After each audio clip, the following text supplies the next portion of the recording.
Me, 25, average-looking nerd, collects trivia, not girlfriends. Invited to game night by friend who swore there'd be cool people. Walk in, see her. Ava, tattoos, sharp eyeliner, confidence level boss battle. Wearing a leather jacket indoors. Because of course she is. Find out she's gay within 3 minutes. Of course she is. Brain, just be normal. Mouth, nice dice set. She actually laughs.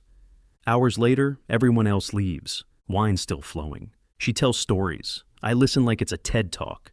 We end up on the couch, closer than we should be. Her, you're surprisingly cute for a dork.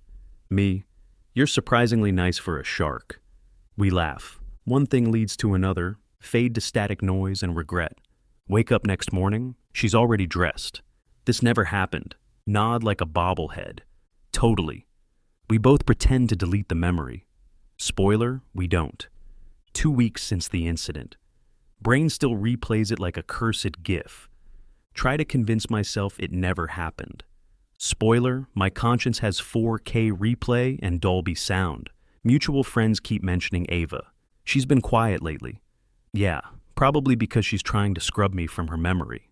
Finally run into her at a cafe. She freezes mid-sip. I consider pretending to be someone else. Too late. She sighs. We should talk. Uh-oh. Sit down across from her. Silence loud enough to register on the Richter scale. She finally says, "Look, that night was a mistake." I nod instantly. Total accident, like a chemistry lab explosion. She almost smiles. Exactly. Awkward pause. I blurt, "Are we still cool?" She shrugs. As long as you don't start thinking I switched teams or something. Never crossed my mind, I lie badly. She narrows eyes. You're blushing. That's just caffeine.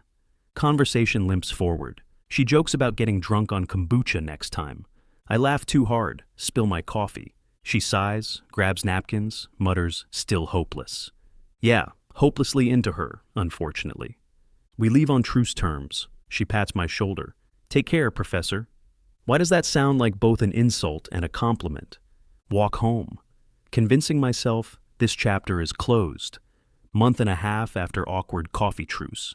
Finally stopped overanalyzing that night. Life back to normal. Also known as boring but safe. Then one evening, phone buzzes, unknown number. We need to talk. Oh no, check profile pic. It's Ava, panic booting up. Meet her at same cafe. She's already there. Sunglasses indoors, expression boss battle face. She slides a small white plastic stick across the table. Brain refuses to process. It's positive. Me has stopped working. You're kidding. She crosses arms. Do I look like I'm kidding? She does not. My life flashes before my eyes. Most of it is memes. But how? Yeah, I'm aware I'm gay, thanks. Silence. She sighs. Apparently biology didn't get the memo. Brain, say something supportive. Mouth, so, congrats? She glares. On what, genius? The miracle of irony? Maybe? She drops her head in hands. I can't even tell my friends. They'll never let me live it down. Hey, neither will mine. We both laugh because crying seems worse. We sit there, stunned, sipping cold coffee. Finally, she looks up. I don't know what I'm gonna do. I take a breath. Whatever you decide, I'll help. She blinks like she didn't expect that. Even if I keep it? Yeah. Even if it ruins your life? My life's not exactly a masterpiece anyway. For the first time that night, she smiles. A small, tired smile. You're a weird guy, you know that? It's my only consistent trait. We sit in silence. The world suddenly feels heavier, but also kind of real for the first time. Like I accidentally stepped into adulthood without signing the waiver. A few weeks since the test. We've been texting a lot, mostly logistics at first. Doctor appointments, vitamins, paperwork stuff. But somewhere between prenatal checkup and do you still hate pineapple on pizza, we started talking like people. She sends me memes now. Dark humor ones. The kind that say, I'm coping but barely. I send her dumb puns back. Somehow it works. One day she asks if I want to come to her next ultrasound. Almost choke on my cereal. You sure? Yeah, it's your kid too, right? My face when your kid sounds both terrifying and amazing. The appointment is surreal, tiny heartbeat echoing through the room. She squeezes my hand without realizing, then quickly lets go, mutters something about reflex. Sure. Afterwards, we grab lunch. She orders enough for two. I joke about eating for two. She flicks a fry at me. Careful, I'll eat you next. Brain goes offline for 3.2 seconds. We start hanging out more. Doctor visits turn into grocery trips. Grocery trips turn into evenings at her place. I learn she's ridiculously organized, color-coded spreadsheets for baby stuff, and yet keeps her socks in chaos piles. Woman of contradictions. One night we're assembling a crib. She's reading instructions like she's defusing a bomb. I'm just holding pieces pretending I know what hex wrench means. She looks up and grins. We're really doing this, huh? I nod. Guess so. Pause. You're not gonna run away? Probably should. But then, who'd fix your crooked furniture? She laughs, the kind of laugh that shakes her shoulders. And for the first time, I see something softer in her eyes. Later that night, she sends a text. Thanks for sticking around. Reply with a dumb emoji, but secretly. Feel something new, somehow spending every other night at Ava's place now, technically helping out. In reality, carrying groceries, pretending I can cook, getting bossed around by a pregnant woman who could run a small nation. She's nesting hard, keeps rearranging furniture and then yelling at me for not remembering where the furniture used to be. I liked it better over there. You said you hated it over there. That was a test. Mia's stopped working. One evening I'm cleaning up while she's sitting at the table with snacks and smugness. I find her dartboard leaning against the wall. She says, Bet you can't hit the bullseye. I laugh, grab a dart, try to show off. Miss by an entire postal code. She grins like the devil in yoga pants. Your hands are hopeless. Can't aim straight to save your life. I shrug. I do all right. She tilts her head, eyes glittering. Strange. You're so bad from up here, but somehow your aim from below is terrifyingly accurate. Brain blue screens, throws second dart. Miss again. She's laughing so hard she almost falls off the chair. Face it, Professor. You're a one-trick pony. Yeah, but it's a good trick. We both go silent for a beat. Too aware, too close. Then she just shakes her head. You're lucky I'm pregnant, or I'd make you prove it. Help. Later, we watch a movie together. She rests her head on my shoulder without saying anything.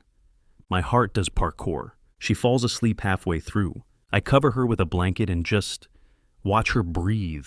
Never thought accidental parenthood with a sarcastic lesbian would feel this peaceful. The next morning, she catches me making breakfast. You're dangerously domestic, you know that. You're dangerously bossy. And yet here you are. She smirks, steals a piece of toast. She's right. Here I am. And I'm not sure I want to be anywhere else. 3 months in, she's showing now. Tiny bump, big attitude. Every time she catches me staring, she smirks. What? Never seen a goddess in her prime? No, just amazed something that small can kick that hard. She throws a pillow at me. Accurate as always. We've fallen into this weird rhythm. We argue about baby names, houseplants, and which side of the bed is the good one. 7th month. She's glowing. Literally. That mythical pregnancy glow everyone jokes about. Except she looks like she stole light from the sun and decided to weaponize it. We're out walking in the park, her hand resting in mine like it's always belonged there. You okay? She shrugs. Yeah, just thinking. About what? About how weird it is. I never thought I'd be here, with you, like this. Pause. Thought I'd grow old alone. Maybe with cats. Definitely not with a guy who alphabetizes the spice rack. To be fair, cumin and cinnamon should not be next to each other. She laughs, but it fades fast. I keep waiting for the part where you realize you can do better. Her words hit like a dart. Sharp, quiet, dead center. I stop walking. Ava, look at me. She does. Eyes flickering like she's bracing for impact. You're the best thing that ever happened to me. You're fierce, stubborn, terrifying, and perfect. You forgot loud. That too. We both laugh, but it's nervous. She hides her face. You're such a sap. Yeah, for you. We keep walking. She stops to look at a jewelry kiosk. Pretends she's not interested. Touches a simple silver ring. I pretend not to notice, but brain already making plans. Fast forward a week. Invite her out for dinner. Nothing fancy, just us. Afterwards, we walk back to the park where we were. It's sunset. Stupidly perfect lighting. I stop her. Ava, remember when you said you never thought you'd end up with me? She rolls her eyes. Yeah, I remember. Why? Pull out a small box. Maybe you should start believing it. She freezes, eyes wide. I open the box, simple ring, silver like the one she touched. Marry me. Not because it's traditional, not because of the baby, but because you're my person. She doesn't say anything for a long second, then, finally, you idiot. She's crying and laughing at the same time. Of course I will. She kisses me, hard, with that same fierce energy that got us here in the first place. Couple at the park claps. I pretend to hate it. She's glowing again. But this time, I realize it's not just the pregnancy. It's happiness. Ours. A few months after the wedding. It wasn't fancy. No white horses or string quartets. Just us, a few friends, and a cake she insisted on baking herself. Half the frosting collapsed, but she called it abstract art. I called it perfect. Now we live in a small house with more baby furniture than furniture. Our daughter arrived 2 months ago. Tiny, loud, and already bossy like her mother. Ava calls her our little karma. She's not wrong. The nights are chaos. Baby crying, bottles everywhere, no sleep. Once found pacifier in the fridge. Still don't know how. We're both exhausted, but somehow laughing through it. Ava keeps pretending she's the responsible one. Then I catch her rocking the baby while singing off-key to 80s pop songs. Don't judge me, she says, hair a mess, eyes half shut. I'd never, I reply. And I mean it. Fast forward a year. Baby can walk now. She's already terrorizing the cat and throwing food at me during breakfast. Ava watches with that same soft smile she used to hide. She's calmer now. Happier, still sarcastic as hell, but she laughs more easily. Sometimes I catch her staring at me. I'll ask, "What?" She'll shrug and say, "Nothing." But there's this quiet warmth in her eyes, like she's thinking, maybe this is what forever feels like. My face when the quiet girl I met by accident turned into the loudest, most beautiful thing in my life. My face when mistake became home. And somehow, the sound of her laughter is louder than anything I'll ever need to hear.